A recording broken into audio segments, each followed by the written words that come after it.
Good day. This is Bill Anthony along with my counterpart Chris Combs with special guests today from TransGo, John Landry and Glenn Traub.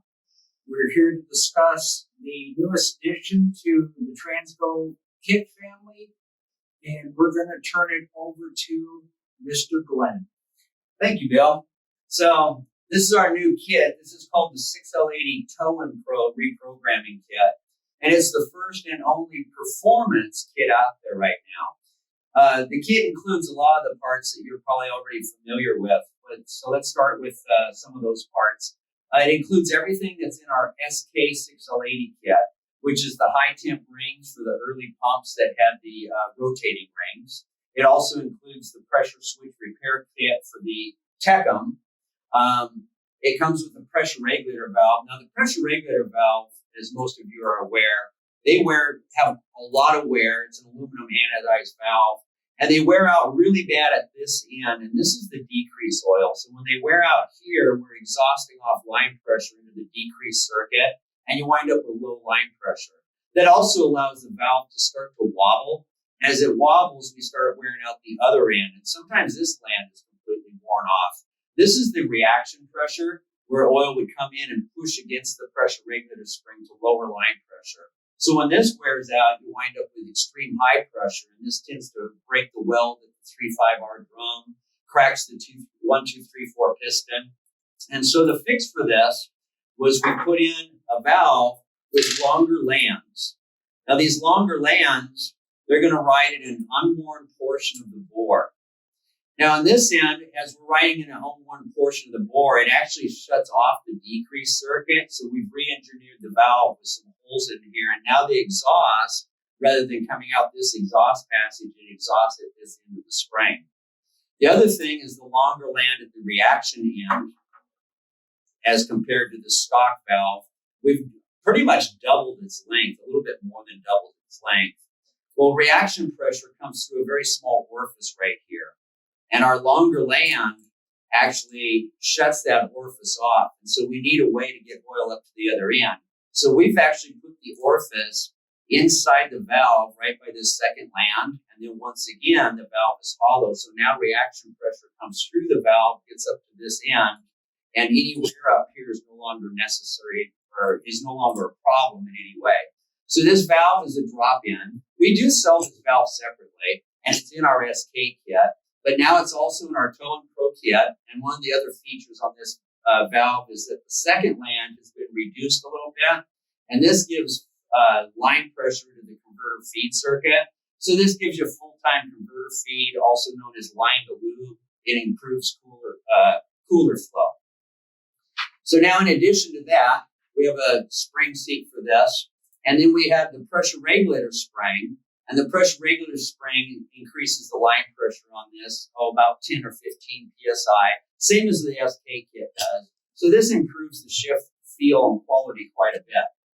Then in addition to that, we also have a boost valve. Now in our SK kit, the boost valve is the stock size, which is 453 thousandths. And we've put a ball and spring and cotter pin in here, and this is for the EPC blow-off. So one of the problems that 6L80 has is when the EPC system malfunctions, either electrically or due to a solenoid malfunction, pressure spikes up high. And once again, this contributes to the breaking of parts, the drums and the pistons. So we have an EPC blow-off in here. But in our new Tow and Pro Performance Kit, we've also increased the diameter of this valve from 453 thousandths up to 472 thousandths. So at half throttle or less, there's not a lot of boost going on, and we just have a little higher pressure from the PR spring. But once you get up to about half throttle or 5/8 throttle, then EPC oil comes in and starts pushing on the boost valve. And with the increased diameter, we now get a progressive ramp up in pressure, quite a bit more than GM had stock. So now we've got a kit that up to half throttle, it shifts pretty fast and clean. But after half throttle, the shifts start getting progressively firmer. But then we've added quite a bit more to that. We also have the AFL valve, which in General Motors is a very active valve. Ford calls it a solenoid regulator valve in their units. But all of the solenoid regulation or actuator feed limit valves are prone to wear. And so rather than ream the valve, we have a replacement bushing. And this replacement bushing will ride in and seal off the unworn or the worn portions of the bore and ride in the unworn portions. And then a new AFL valve and calibrated spring for that. And a sleeve, which really just keeps the bushing from moving out, and a new keeper. So now we've restored the AFL circuit. Now that circuit feeds all the solenoids. So when you have low pressure here due to the wear, you have low pressure to your pressure control solenoid, your shift solenoids, all your shift solenoids on this, the torque converter clutch solenoid. So it creates multitudes of different problems. Then the other kit that we typically sell is one called the 6L80 CS-TCC kit, which is clutch select and torque converter clutch regulator. So our clutch select valves, which were very prone to sticking because they're a long valve, and the valves don't bend, but under use the valve body bore wears, and so these valves, just because they're long, are likely to stick. So we have non-stick valves and new calibrated springs for that, so that these valves, when they stick, you get a code P0751, which is typically a false code. So the CS-TCC kit comes with that and a TCC regulator valve. Now this is a real key on that kit because from the factory, the original spring rides on the outside diameter of this valve. And because of limitations in the valve body, it can only be so long. So there's only so many coils, so much tension you can have on that. And it winds up being basically too stiff of a spring. We call it a low resolution spring. And so what that does is as the computer through the pressure control solenoid is trying to push on the regulator valve, it will push and push and push and then finally moves the spring and it moves it too much. So now your converter clutch slip dropped down real low and the computer said, that's too low, I wanted more slip. So it backs off, and all of a sudden it jumps up the other way and the slip is now too high. So it's hunting back and forth trying to find the right amount because the spring is low resolution, it's too stiff. So the only way you can fix that was we needed actually a longer spring with more coils. And the way to do that is we actually, rather than have the spring go outside the valve, we actually hollowed the valve, went inside, lengthened lands to ride in unworn portions of the bore once again.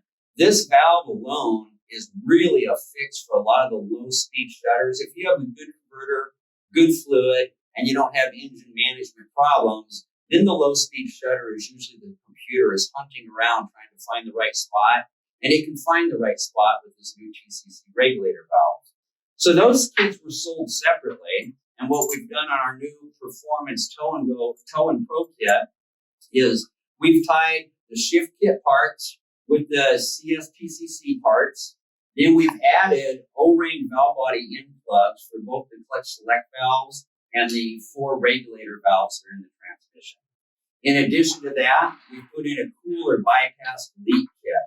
So on 2014s and laters, they have a cooler bypass that when the unit's cold, all the oil is circulating within the transmission. And once you get up to about 190 degrees or so, the valve opens and now we flow through the cooler. So these valves do have problems. They stick, they corrode, and they don't open until 190 or above.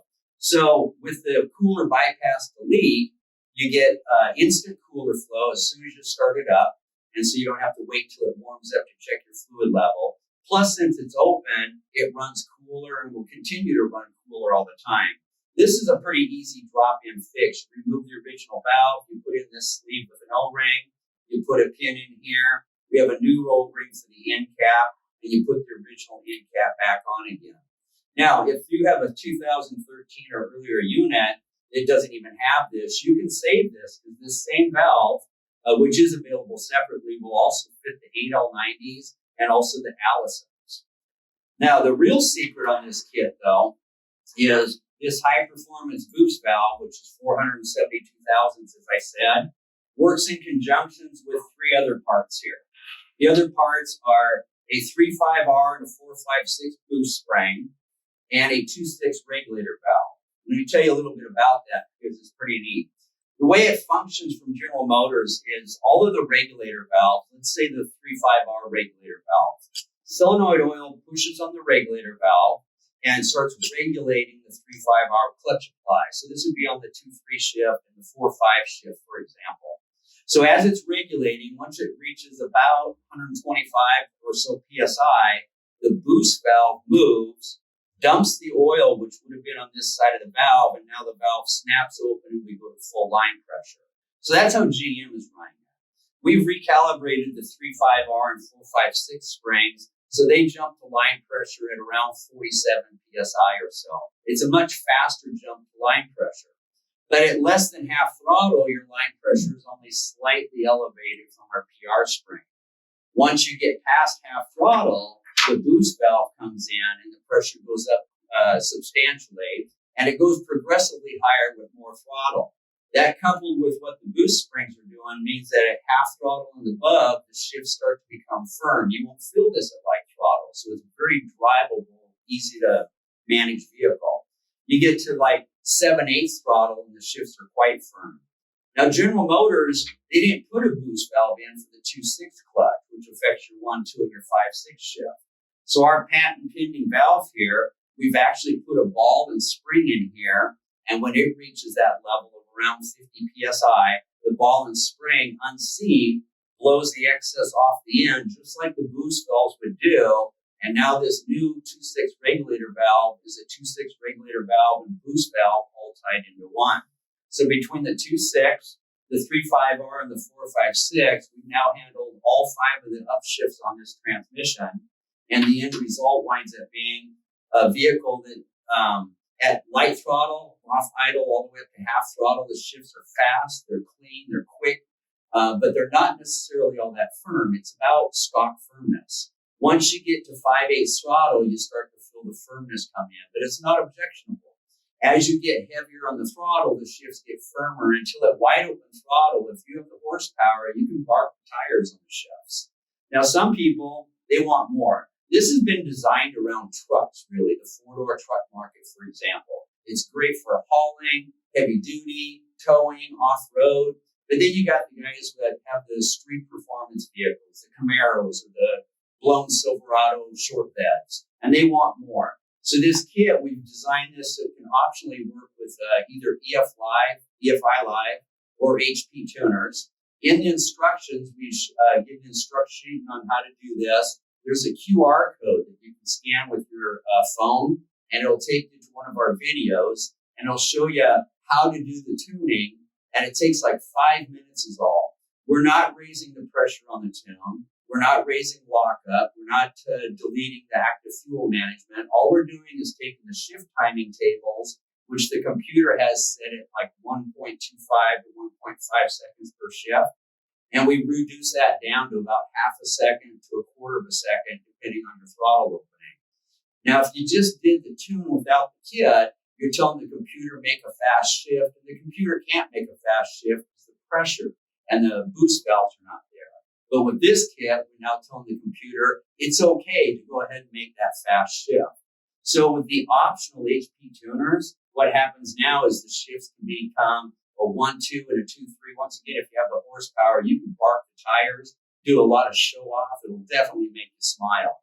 So that's the cool part about this, is it works 2 different ways. We have the heavy duty truck market, which this is standalone, works perfect.